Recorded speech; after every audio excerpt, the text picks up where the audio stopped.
घे भरारी हे गेल्या 3 दिवसापासून बेळगावमध्ये सुरू होता. आजचा अखेरचा दिवस आहे. घे भरारीचे को फाउंडर नीलम मॅम आमच्या सोबत आहेत. विचारूया त्यांना की त्यांचा बेळगावचा एक्सपिरियन्स कसा होता आणि एवढा मोठा एक्झिबिशन ऑर्गनाईज करणं हे किती चॅलेंजिंग आहे. Madam good evening. Good evening. सर्वात आधी बेळगावमध्ये तुम्हाला कसं वाटलं येऊन? तुम्ही फर्स्ट टाइम बेळगावला आले की ह्याच्या आधीही आला होता? नाही, पहिल्यांदाच आलो आम्ही बेळगावला आणि अप्रतिम रिस्पॉन्स दिला बेळगावकरांनी. आम्ही ऍडव्हर्टाईज केली होती किंवा सगळं आपण करतो, पण तरी पण जेव्हा लोक येतात त्यावेळेला आपल्याला कळतं की रिस्पॉन्स चांगला आहे. दुसरं म्हणजे फीडबॅक चांगले आले आम्हाला की त्यांनी असं एक्झिबिशन बघितलं नाहीये, पुन्हा या. So we felt good. बेळगावकरांनी तुडुंब प्रतिसाद दिला. आता एकूण स्टॉल्स आता 180 किती किती स्टॉल्स होते? 80 स्टॉल आहेत. 80 स्टॉल्स आहेत. ह्या 80 स्टॉल्सना एकत्र आणणं हे किती चॅलेंजिंग आहे? ऍक्च्युअली आता आम्ही 100च्या वर एक्झिबिशन केली आहेत. सुरुवातीला हे चॅलेंजिंग होतं, पण आता हे सवयीचं झालंय. ऍक्च्युअली एक्झिबिशन हे काय असतं, बायकांच्या इमोशन्स असतात की ती नुसतं बिझनेस नाहीये हा. बायकांच्या घरातनं बाहेर पडणं, स्वतः 4-4 दिवस बाहेर राहणं, मुलांना किंवा घराला दुर्लक्ष करून थोडंसं काम होतं हे. त्यामुळे प्रत्येक बाईच्या मनात एक गिल्ट फील असतो. सो तो सगळा ओव्हरकम करून या बायका बिझनेस करतात. त्यामुळे तसं चॅलेंजिंग असतं, त्याच्यात भावभावनांचा खूप खेळ असतो. बट येस, आफ्टर ऑल यश हे दिसतं आणि म्हणून प्रत्येक बाई खुश असते. एक्झिबिशन हा, आणि नेमकं तुम्ही फक्त एक्झिबिशन हे करणं कधी निवडलात आणि तुम्हाला ही म्हणजे ही इच्छा अशी कशी आली की आपण एक अशा पद्धतीनं आणि सुरू कधीपासून केलं? 2020 साली मी हे काम चालू केलं. ऍक्च्युअली काय होतं, त्यावेळेला मी एक हाऊसवाईफ होते आणि जसं मी घरात होते तसं मला माहिती आहे की घरात बसलेली कुठली बाई तिला चैन नाही पडू शकत जर का तिला काही काम करायचं असेल. हे पहिलं कारण. आणि दुसरं, कित्येक स्त्रिया अशा आहेत ज्यांना खूप काही करायचंय पण प्लॅटफॉर्म नाहीये. त्यामुळे तो प्लॅटफॉर्म मिळवून देणं ही खरी काळाची गरज आहे. आणि नोकऱ्या आता मिळणार नाहीये, येत्या काळात नोकऱ्या नाहीयेत. सो बिझनेस बायकांनी केला पाहिजे आणि कुटुंबाला हातभार लावला पाहिजे. आपण कोविडमध्ये सगळे शिकलो की जर का नवऱ्याची नोकरी गेली तर बाईनी उभं राहिलं पाहिजे, किंवा नवऱ्यांनी सुद्धा IT मध्ये असतील तरी एक 40 एज नंतर जर आपला जॉब नाही राहिला तर आपल्याला सेकंड इन्कम काहीतरी चालू असलं पाहिजे.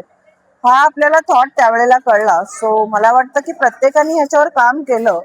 आणि यंगस्टर्स आहेत जे कितीही शिकले तरी जॉब नाहीयेत आता मार्केटला, सॅलरीज नाहीयेत आणि कुठली खात्री तर नाहीच आहे. सो मला वाटतं प्रत्येकाने इंडिपेंडंट होण्याची गरज आहे, नुसतं बायकांनी नाही, पुरुषांनी देखील. मला एक्झिबिशन साठी गिनीज वर्ल्ड रेकॉर्ड ही भेटलाय. ही स्टोरी काय का? म्हणजे एक्झिबिशन आम्ही खूप एक्झिबिशन भेटले पण अजूनपर्यंत बेळगावमध्ये असलं एक्झिबिशन कुठलाही बघितलं नाही ज्यांना गिनीज वर्ल्ड रेकॉर्ड भेटलं. मग हे तुम्हाला गिनीज वर्ल्ड रेकॉर्ड कसं काय आलं? ऍक्च्युअली गिनीज रेकॉर्डचं असं आहे की आम्ही 2020 साली हे काम चालू केलं. जेव्हा लॉकडाऊन झाला त्यावेळेला लोकांकडे लाखोचा माल पडून होता, आमच्याच व्यावसायिकांकडे, आणि तो कुठे सेल करायचा हा प्रश्न होता. त्यानंतर व्यावसायिक जमत गेले फेसबुक ग्रुपवरती. आज 2,60,000 मेंबर आहेत आणि 15,000च्या वर व्यावसायिक आहेत आमच्याकडे. पण त्यावेळेला कसं होतं की एकमेकांशी कसं सेल करायचं हे माहित नव्हतं, बाहेर कोणी जात नव्हतं.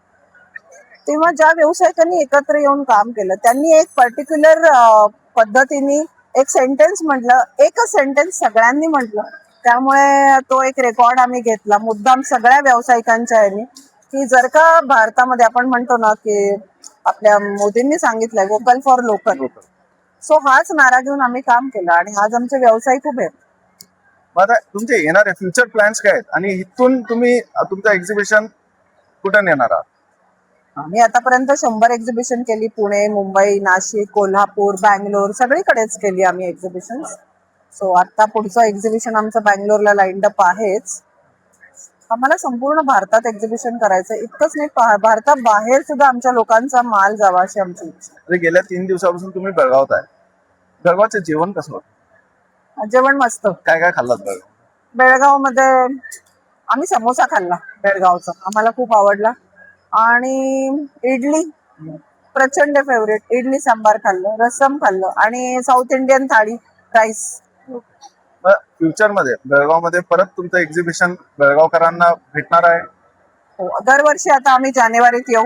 बेळगावकरांनी आमची प्लीज प्लीज नक्की नक्की वाट बघा. आम्ही नक्की येणार आहे प्रत्येक जानेवारी. थँक्यू मॅडम, बोलायला तुमचा टाइम खूप इम्पॉर्टंट टाइम होता आणि आम्हालाही तुमच्यासोबत हे गेले 3 दिवस काम करून खूप आवडलं. यापुढेही तुम्ही येत राहा आणि आम्ही तुमच्यासोबत नेहमी इथं असणार. तुमचा सपोर्ट जरुरी आहे मला. Thank you ma'am.